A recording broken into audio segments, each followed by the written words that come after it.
Hello and welcome to this week's edition of Taiwan Talk. I'm Hope Go. And I'm Berge.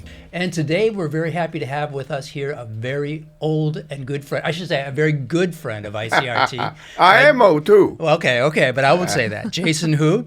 Of course, you were the mayor of Taichung for many years, and many people probably still remember the mayor. And but you're also a very good friend of the international community. I think you've worked with the international community in central Taiwan, helped us do many events. And I think you've always been a friend helping ICRT too. And so for that, we want to thank you. But you've also been a person who's devoted much of your career to helping Taiwan, working in the foreign ministry, working in the GIO, even being the rep to the United States. So I think we're very happy to have you here, and also on the publication of your recent book, 我是胡志强，今天来报道。对。And you are 报道 right now with us. So maybe let's set it up and talk about you as a person. And so you came to Taiwan as a very young infant, I would assume. And so what was it like growing up back in the old days in Taichung? I really don't remember when I came to Taichung or Taiwan. You were too young. I obviously was small. Okay. There were people in Taichung kept arguing that I was born in Taichung. So it said they saw me grow up, but seeing me growing up might not mean that I was born there. They were helping me. I was running for this and running for that. And being born in Taichung is an element of complementary, and an element that will help you to get votes.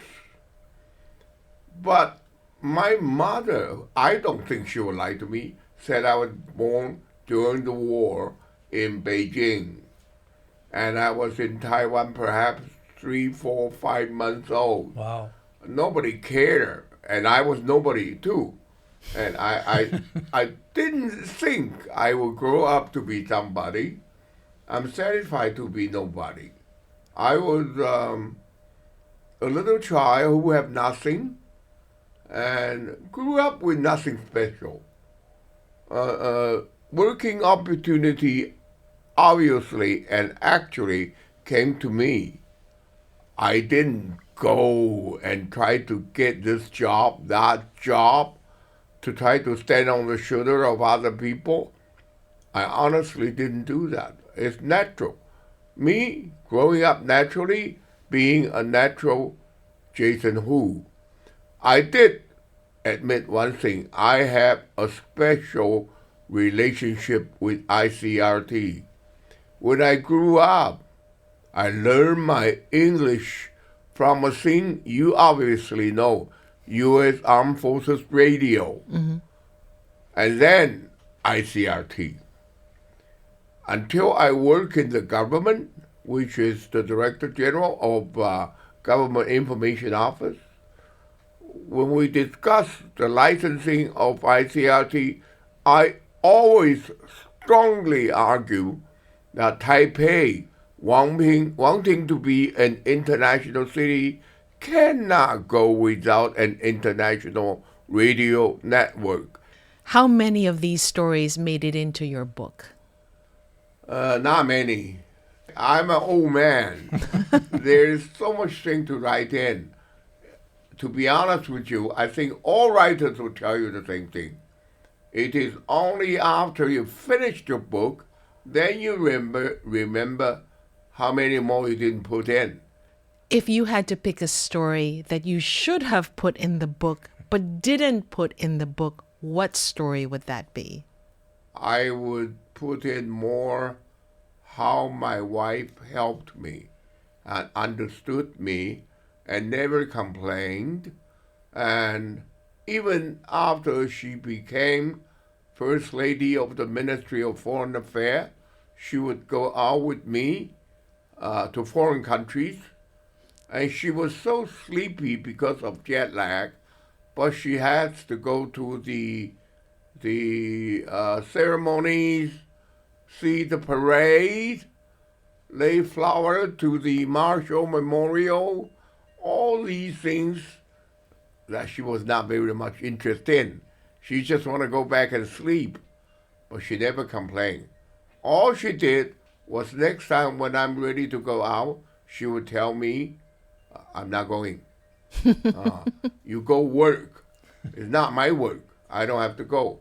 And so I didn't write it in my book. I probably did. I didn't. Forgot. If people ask me after retirement, you don't do any job? I say, I have a full-time job. What is it? Take care of my wife. Because I missed the opportunity for whole my life. I need to pay her back. She never complained. I don't want to wait until she complains. Or when your colleagues complain too. we won't get into that. I'm kind of curious, with your book, what's the main message you want to share with the audience about your book? I honestly, after writing the whole book, I told myself, maybe somebody read this book, he could decide whatever he wants to do, just do it. I'm not selling any shoes. Okay. I was going to ask you about that. But just do it. You know, once you kept doing it, you may get there. You never know. What part of your life do you think best informed you to become a public servant? First at the GIO, which I remember with great fondness, and then at the Ministry of Foreign Affairs. I really don't know how to answer that question because I never really set eye on a position or job and say, I got to do that. I told myself after I got my degree, PhD, I want to be a teacher, professor. And I thought I'd be there forever. I remember. A happy professor. I worked very hard. I was a good professor. I didn't know I'd make a turn and go into the government. I didn't know I'd become press secretary of the president or become government spokesman or information minister or ambassador to the United States, foreign minister, mayor of Taichung. I never thought I could do all this. But when it comes, don't complain, don't evade, do your best. I just do my best. Of everything you did as minister, as head of the Government Information Ministry, as foreign minister, as ambassador, as mayor, what are you most proud of? Is it the position or what you accomplished? I have to say now, if it's not the fact of I become a mayor of Taichung, I would not understand what Tip O'Neill say, all politics is local. Because even if you are the president, you have to understand the people. Even if you are foreign minister, you still have to understand the people on the street, not just in this country, but also in your related country. Don't ignore what's in the mind of the people and what the people need. I now believe, not many people say this, whoever wants to be a high official in the government must go through election first. I think if you go through election, you then know everything comes from them. And you should look at them and tell yourself, what can I do for them? Not wait until they tell you what they want, but do it. Just do it. The Chinese has proverb said, 人在宫门好修行. That means if you're in the government, it's a great time to do justice to yourself. Just now you've mentioned twice, just do it. And I think your tenure as being mayor kind of was what you were doing. Things like the Jazz Festival, the Opera House. Many of these things have turned out now to be successful. The Jazz Fest is still going on year after year. The Opera House has been built. What was it that caused you at the time to realize that these are the things you needed to do? I think there's a famous French philosopher, I forgot his name. Nothing could stand against the force of an idea whose time has come. I agree with it in two senses. First, you have to lead the people. You don't wait until everybody push you. Say, why don't you get Pavarotti here? You lead, and they're happy. Secondly, sometimes you ask yourself, am I going too quick? Am I going too far? The failure of Guggenheim made me think for a long time. Maybe I'm too early. People are not ready for it. You're ahead of your time. Yeah, I don't blame other people. When it failed, I ask myself, I don't have the answer yet. It's hard for me to admit that I think too far. It's my mistake. I think I had the right idea, but people are not ready for it. What can you say?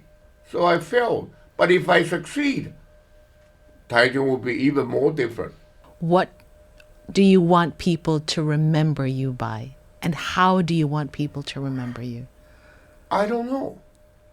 I know what I would do. My final word to the friend, to the world, to other people, is thank you. I grew up a very humble person. I've been helped by so many people. No one can do all the job by himself, even if you're president or minister or ambassador or mayor or whatever. So what you can say is thank you. You appreciate what other people have done for the community, for the world. They didn't do it for you. So you don't need to be remembered. I know that people may not believe me, but I honestly think so. You don't have to remember me. Just try to make the world better. You were listening to former Taichung Mayor and former Minister of Foreign Affairs Jason Hu. I'm Hope Go. And I'm Tim Berge. You can catch this episode on Spotify, Apple Podcasts, or wherever you download your podcasts. Thank you for tuning in.